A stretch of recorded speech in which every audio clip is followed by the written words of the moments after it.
Stay tuned for today's Antidote, brought to you by the Renegades Success Network. Healthy dose of thought-provoking insights and information for business owners, entrepreneurs, leaders, and nonprofit professionals. Each day since March of 2020, this program has offered that one thing to help you continue on your own unique pathway to success. And now, Renegades, we bring you Bob Graham and Tom Brush.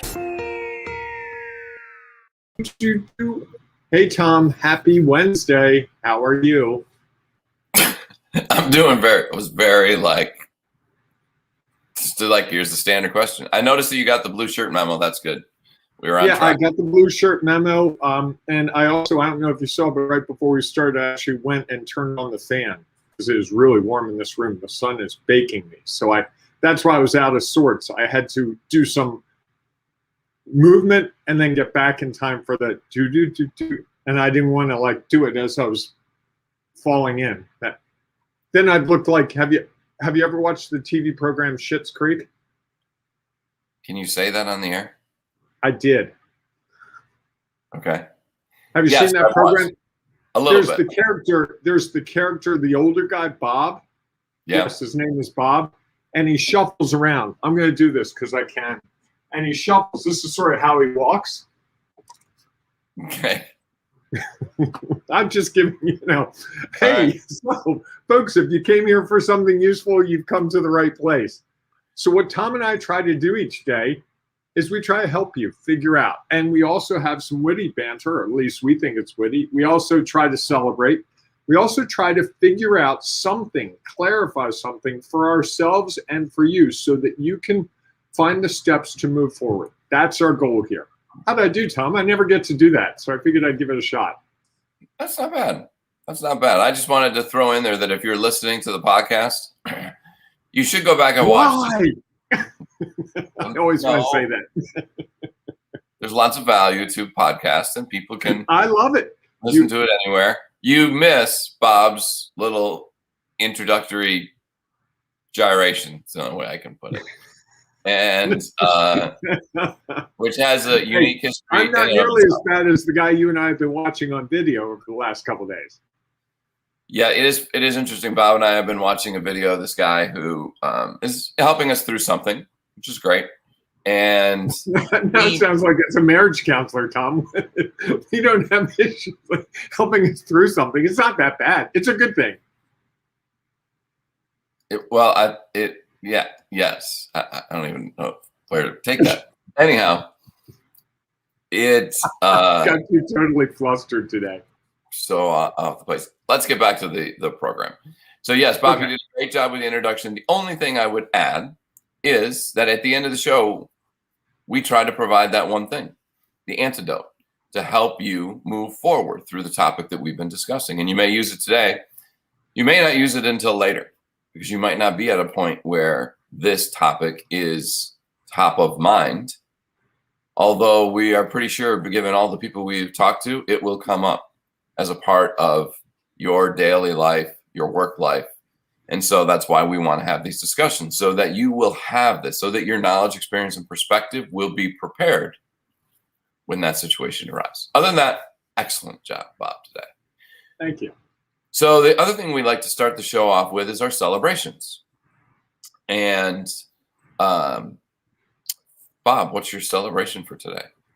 I'm going to celebrate the fact that I have a work schedule and a job that allows me the luxury of being able to go out and play golf today at 11:10. For 9 holes, play at 11, be back at my desk at 2 o'clock. I have a 3 o'clock meeting. And to me, that's one of the signs to me of success.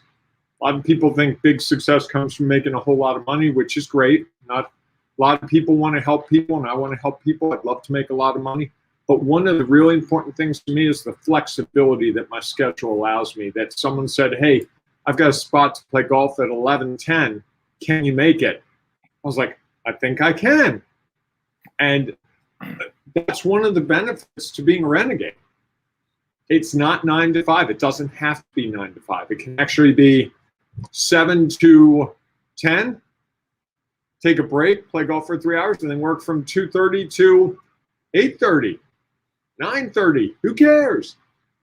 As long as the work gets done, no one's losing sleep, right? Fair enough. Fair enough. And this morning, I am celebrating that. What am I celebrating today? It's a good question. Because all I could think about was, something that's not really a celebration. Although I'll celebrate that as much as I miss the fact that my wife and our dogs are out of town today, it was nice not to have the one dog scratching at the bed at 4:30 looking to go outside. So I will celebrate the opportunity to sleep in while at the same time missing having my dogs and wife around, which okay, I like that. Yeah. And Tom, we also do a national celebration because we like to enrich the world. And I'm going to tell you, today's a big one. And the reason it's a big one to me is because there's a story around it. It's National Linguine Day. And Rose, the little girl that lives next door to us, for the longest time, her favorite pasta was linguine. And every time I saw her, are you having linguine for dinner tonight? And she couldn't say linguine. And finally, there was the day that she could say linguine right. And she's like, Bob, you say it wrong. She had no idea I was making fun of her for the last couple of years. It was precious. So there you have it. Well, what is it about pasta? What do you mean? That is so hard. That is so hard for kids to pronounce. Yeah, spaghetti's. Yeah, spaghetti's another tough one. Yeah, you're right. Yeah. What is it about that? Why is that? I don't even want to think about them saying capellini or whatever. Or right. It's just a challenging thing, and I think that maybe the people who created the names for the pasta, which I would imagine for people probably Italian. Probably Italian. I think that's a safe guess. They wanted people to ask for help on how to pronounce it so that they could enlighten them of what the correct pronunciation was. That was your best segue ever. So the reason Bob is laughing is that our topic today is asking for help. We're talking about how renegades roll. Because again, last week we talked about being a renegade. And this week we were talking about how renegades roll, how they move through their days and through their lives. And I think I might say that this might be one of the most renegade things that people can do. And they probably don't even know it, is ask for help. I think that it is I think they know it, but it's difficult to reconcile that idea. Because I believed for the longest time that I had to know all the answers. I'm the owner of a company. If I don't know all the answers, what the heck am I the owner for? It took me a while to realize that the more I relied on other people, the stronger I became and the better my company became because I only have one perspective. Sure. Yeah. Well, it's interesting because I was never afraid to ask for help and ask for questions.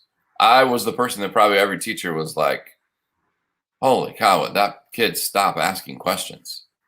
And it was because I wanted to understand. I wanted to make sure that I was clear on what information they were sharing.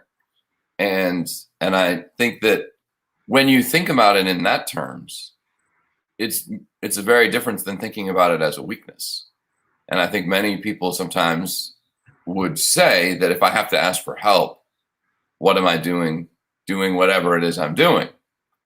Bob raised his hand there for those of you on the podcast, just to make sure that everyone is aware. And I think that for some reason in our society, that has become a part of the fabric of asking for help. And I'm not quite sure why. I mean, that to me would be an interesting thing of why that is a part of our culture, that asking for help is a weakness. Do you have any thoughts on that, or can you enlighten us? I have a lot of thoughts on that. Having taught college students for a number of years, one of the hardest things in the world for them was to ask for help. When they were struggling with doing something, when they would come to my office and say, hey, can I ask you a question? They would hem and haw for as long as possible because they were afraid. They were afraid that I would judge them. And I think that's what often happens is we think that we're going to be judged. When we ask for help, it's saying, I don't know the answers. I need something from you. And I think that makes us, at least for me, it makes me uncomfortable sometimes to ask for help. It like a couple of days ago, you made a suggestion to me off the program about something that you offered me. You offered me something, and I was kind of looking for help without asking for it. And you made a very generous offer, and I wouldn't accept it.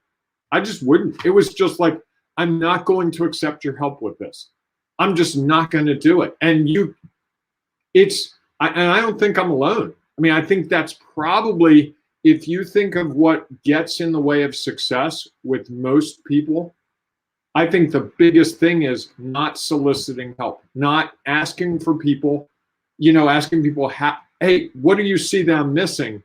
Or when someone offers help, to go back to what we talked about yesterday, not listening to it. And I know when you offer help, Tom, it comes from a place of complete caring for me. There's no judgment. There's no, you're a complete idiot. I can't believe you don't know these things. There's none of that whatsoever. But still, I'm reluctant to accept help. I truly want to figure it all out on my own, because in some weird way in my brain, success is tied to me figuring it out. If you help me figure it out, now I got to give a share of that success to you. And that kind of ruins it for me. And I've talked to several people who are like, that's exactly right. That's exactly what's going on in my head. If I get you to help me and you give me the solution, now it's not mine. Now it's ours. And do I owe you money for it if it leads me to be a billionaire? Do I owe you thank yous at every time I speak about how great my company is? But, I look at Apple. Steve Jobs wasn't the whole company. He didn't have all the ideas. There was Johnny Ive and there was not Steve Wozniak. I'm trying to think. There were a couple other guys that really played a key role. But we embody Apple and Steve Jobs. Steve Jobs was brilliant. The iPhone was brilliant. And I think we want to be that person, at least I do, it's Steve Jobs. Everyone goes, yeah, Apple Steve Jobs. Not Apple Steve Jobs and the other 5,000 employees. And by comparison, to give the other side of the equation, look at NASA. There's a SpaceX flight supposed to go off tonight with 4 civilians. And they were talking on the news this morning about it, and they were saying that this all goes back to NASA. NASA is a giant, giant organization with thousands of employees, subcontractors to subcontractors, and every single person in that organization plays a role in getting that spaceship into the air. Everyone, from the person who cleans the ship so that it's safe, to the person who loads the fuel, to the person who says 10, 9, 8, 7, they all play a role. And we would say, oh, the pilot's so amazing. Oh, he did such a great job. The astronauts are so amazing. But there are a lot of people in it. And I really struggle in my head to reconcile those two very different perspectives. One, I got to do it myself. And two, I know that the greatest successes that we see are a team effort, if not a societal effort. Well, I would ask you, what effort has ever been accomplished alone? Very little. I know that, Tom. I totally get it. But in my head, and it's funny, you said before the program, you're going to love this topic. You can see this brings out a passion in me because I find this really difficult. Asking for help is not on the short list for me. I have to really fight myself. I have projects around the house that I can't do myself, and my next door neighbor, Rose's father, is an engineer. Laura is like, ask him. He'll help you with that. Ask Tony. Go ahead. I won't do it. And he would love to do it. We watch his kids. We babysat his kids. We've never charged them $1. We've done all kinds of fun things with their kids. He would gladly spend 20 minutes solving my problem for me. And I bet he's in his garage looking and going, I wish Bob would just ask me. He doesn't know what the heck he's doing. He's really good at what he's good at, but let's be honest. He's not an engineer. I'm an engineer. And every now and then, Laura gets so frustrated with me that she'll actually text Tony. And Tony will just happen over. He'll be like, hey, Bob, what's going on? What are you working on? Laura sent you, didn't she? He's like, yeah, she did. Why don't you let me help you? And then I'll let him help me, but I won't ask for that help. That's a weakness. That's a drawback for me. That certainly has inhibited the opportunities I have. I'm absolutely certain. Well, I don't think you're alone. I think there are a lot of people who operate in the same way, and it's interesting. And I often wonder why that is. You know, and I as you were talking, and I was trying to think about that. I think, you know, it's sometimes you feel like we now owe them something, and I don't know if that comes from because, you know, so much of the world a long time ago was about trade. You know, I'll do this, I'll give you this, and you give me that. And there was had to be an exchange. And it was interesting because I think this came from the book, The Go-Giver, as you know, is one of my favorite books by Bob Burg, is that what if the exchange doesn't always have to be with the same person? Is that, yeah, your neighbor might help you. And the exchange is someone else is going to help him. And then somebody else is going to help them. And that it is this, there's not this finite amount of help out there that, well, if I get it from him, I'm going to have to pay him. Now, maybe, and I think there's a difference between, you know, asking for help and how much help you are asking for. You know, you can ask somebody to help you. You know, we had somebody help us move when we got here. One of the guys who was on my team came over and helped us move stuff off the truck. And he didn't ask for money. And at the same time, we had pizza and beer available afterwards for him as like a thank you. And so I think that there are lots of different ways that we can thank people for the help they give us. It doesn't necessarily have to be an exchange. Sometimes people just do it to do it. You know, it's interesting. I was also thinking about, do you know what a barn raising is? No, I grew up in the city. So you may have seen it in a movie, like in the Amish world, when someone needs to build a barn or there's a fire or you know, something is falling down, it is a community activity. Like all the people get together and they raise the barn literally in a day. Wow. And I think that there's that sense of someone needs help. We're here to help. And I don't think there's any money exchanged in that. Now, what they may do is they provide a meal for the people who help, or meals. And they do it for each other too. So you know, if I do it for you, you might do it for me when I need it. And I think that there's this feeling that you're going to owe someone something. And at some point, they're going to come back looking for it. Yep. And I just wonder if we can get to that mode where you owe the world something. So if someone does something to help you out, okay, now you need to go out in the world and help someone else out. Because I do believe, and this definitely is a part of Bob's book, The Go-Giver, is that it comes around. Is that if everybody is out there. Bob Burg's book, just so we're clear. Thanks. It was confusing there to me. Yeah, it was, you know, I know. Just because I had referenced it. I hadn't yet referenced Bob's book. If you need some help with something, the Renegade Way is a great way for you to find your way to flying off shelves one after another. Yes, they are. And I think that it's this collective debt, let's say, is that just because if someone helps you, you're not obligated. You could pay them. You don't have to. They may not ask for it. You could help someone else. And that would be a really great way to keep putting out there all of this help so that less and less people feel uncomfortable about asking for help.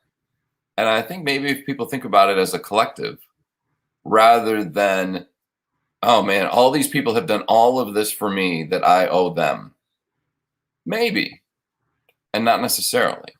You know, and I think there just has to come a point, and the person who is doing the help also has to decide what's the value of that help.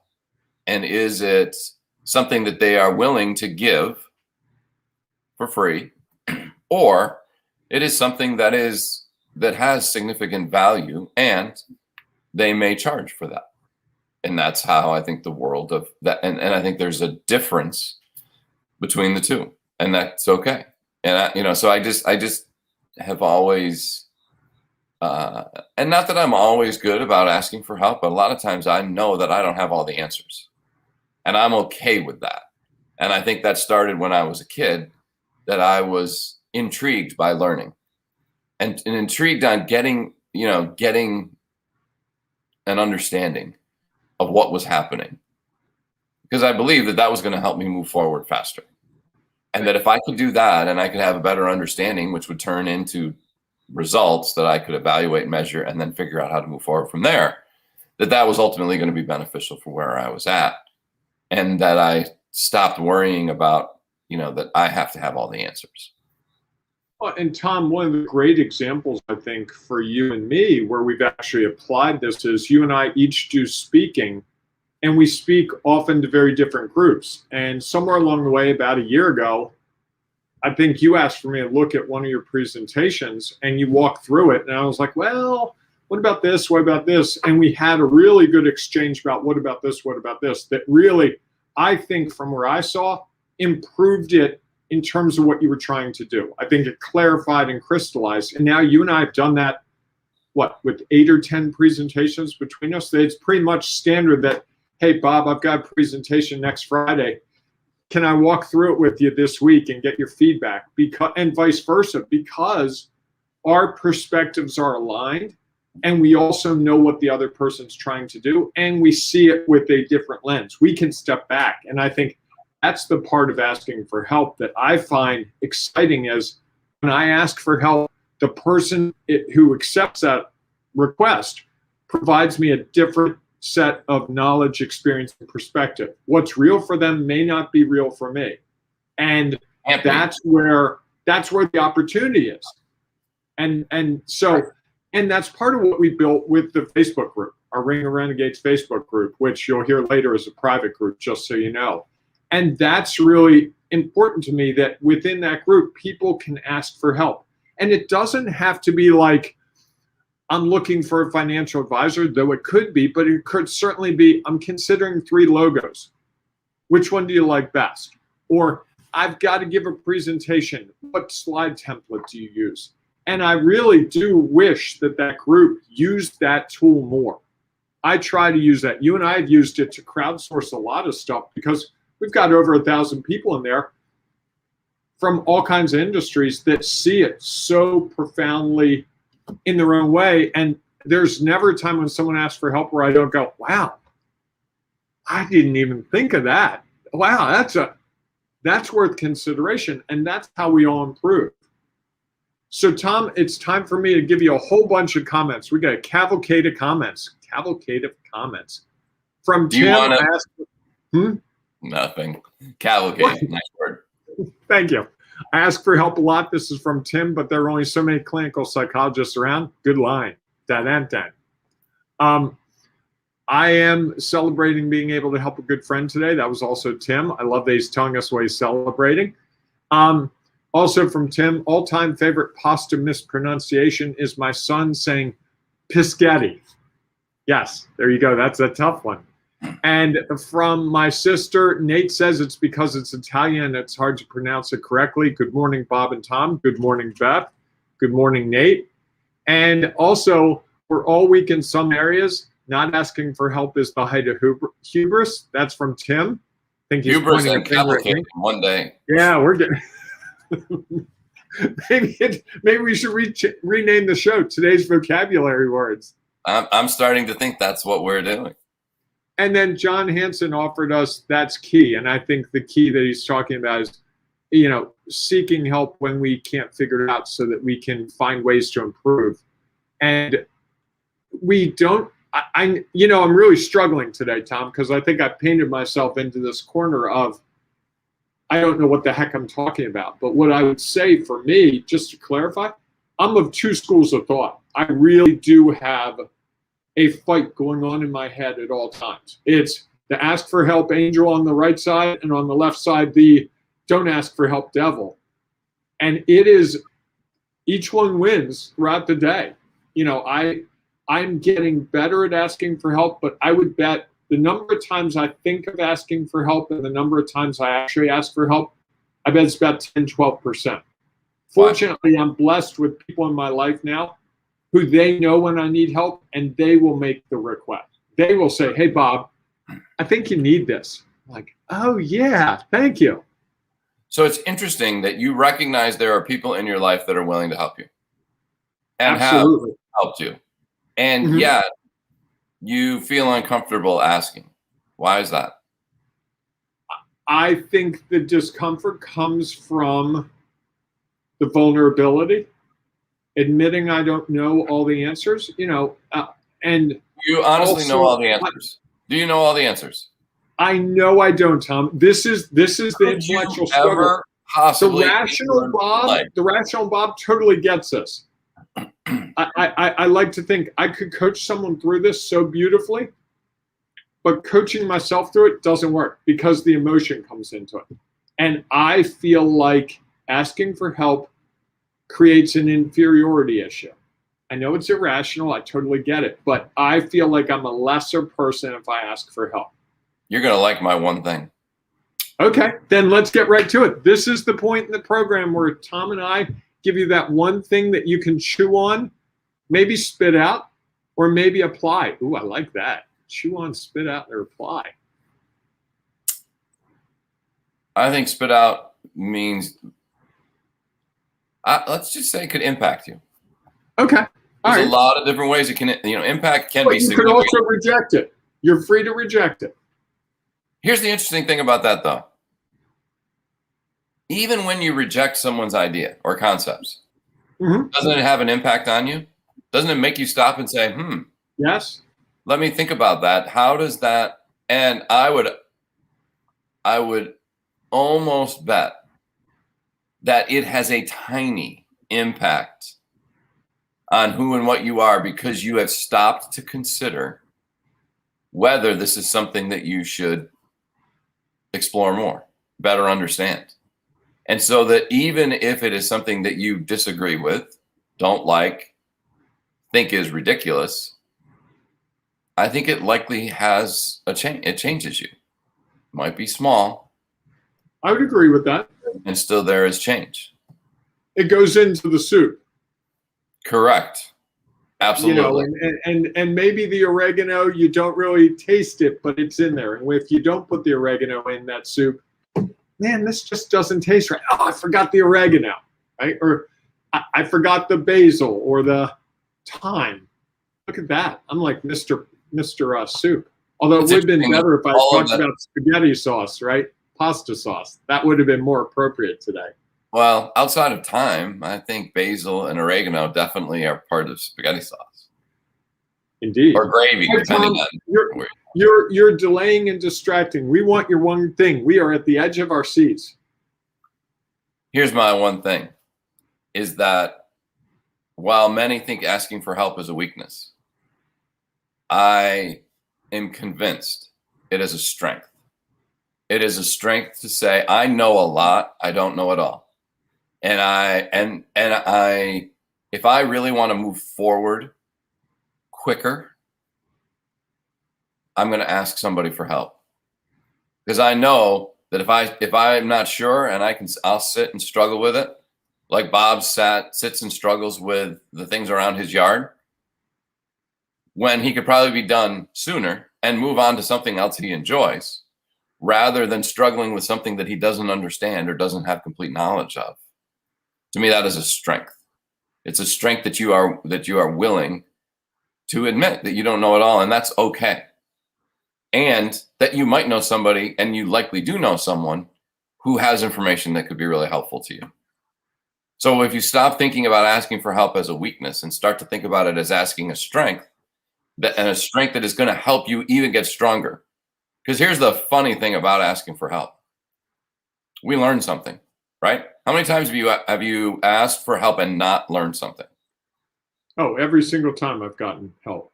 Doesn't that improve you as a person? Yes, it also helps me get closer to achieving what I'm trying to achieve every time. So maybe it's time for you to flex that muscle of asking for help so that it gets stronger and stronger and you're able to move forward quicker. So I'm going to this is going to be a weird one thing. Okay. I'm going to pledge to ask for someone's help every day for a whole week. That's at least 6 times more than I would ask in a week. That might be 12 times more than I would ask in a week. So every day I'm going to make sure at least one time I ask someone for help. Might be something small, it might be something big. Can I add something to that? Please. I would say pick a number, whatever works for you, of when somebody offers help, you'll say yes, not no. That's different, I think, as well. There's one thing to ask for help. It's another thing to accept people's offers for help. Then I will commit to accepting any offer for help I get in the next week. I'm just gonna blanket do it. I'm gonna be like, thank you, yes, that sounds great. Just see what happens, and I'll report on it. I'll do a video about it. I think there'll be a lot to discover for me in that, and I think it's also, I don't think I'm alone. I think others will see through my experience the discoveries, and I'll be brutally honest with it. You know, I'll tell you how uncomfortable it is. It scares the heck out of me just talking about it right now. You know, I'm sitting here going, can I undo that? But I know I need to do it, and I know Tom's going to, as soon as this is over, he's going to be like, so I want to help you with this thing. I'm like, oh, Tom, no, and then you said you're going to say yes, so it's coming. It might be coming in the next 5 minutes, is my guess. Maybe, maybe not. It all depends. If I think I can be helpful in some way, there might not be a place where I could be helpful. And I think that's the interesting thing about it all, is that's to me the part about when people offered help is different than someone responding to your ask. Because you are stating, I need help. When someone offers to help, they see an opportunity for them to do it. And here's the thing. When you turn it down, does that make them less likely to offer help to others? Or to you again? Correct. Right? I mean, I think it's both of those. And how does that impact the world? Oh, now you make me feel bad. I've damaged the whole world by not accepting help. Jeez, really? How am I going to sit through that? I'm not saying that. I'm just saying that think of the opportunities missed. Not damage the world. They're just opportunities that have been missed because we didn't ask for help or we didn't accept help. And not only how did that impact us, but how did that impact the person who could have been helpful? Think about all the times that you could have asked for help and the person who helped, how good they would have felt. And saying, hey, you know what, this guy, maybe if I ask for help, someone else will feel really good about the ability to help. And I think if you change your perspective on how does it impact you and think about how does it impact them, how different would that create your answers? Oh yeah, I think it would be a huge positive influence on the world. I think we'd solve a whole bunch more problems much more easily. So let's start today. Okay. All right, everyone. As Thanks. Michael Jackson says, make that change. Make that change. I like that. All right, everyone. Thanks so much. You didn't have to A little sing. more Michael Jackson. Yeah, I think we've been through your imitations in the past. Okay. Not that you shouldn't bring them up. I love it. It's great. And if it helps you, I love it even more. All right, everyone. Thanks so much for being a part of our show today. If you have one thing that you'd like to share about asking for help, or honestly, here's what I would say. Take the same challenge as Bob. Don't be afraid to ask for help. If you're inside our Ring of Renegades Facebook group, which it's easy to do, all you have to do is go to Facebook, search for Ring of Renegades, and ask to join. Because as Bob shared earlier, it is a private group. And we created that intentionally so that we would create a space where maybe people would feel comfortable asking for help. So if you need help with something, go in and ask. One of the things I find about Facebook group is that people are looking to give value, looking to be supportive, and at the same time, they're looking for support and to be helped. So it's a great community with a lot of great people who I think would be willing to do that if you went in and just asked and were willing to accept it when somebody offers. So I'm going to start a chat in there. I'm going to start a thread that has help in it. So if someone wants to ask for help, and that way we can keep track of it, and it'll give people a landing spot where they can ask for help. It can be big, it can be small. You never know. Sure. All right. I agree. All right. Nice. And if you're watching on our podcast, we hope that you will subscribe, like, review, and maybe most importantly, share it with your friends, because maybe they don't know how to ask for help and could really use it. And maybe it's an opportunity for you to give help, and how much that might change where someone else is at. So we look forward to our next conversation with you, which is tomorrow morning, 8 a.m. Eastern time, for our next edition of today's Antidote. So go out and have a great day, everyone.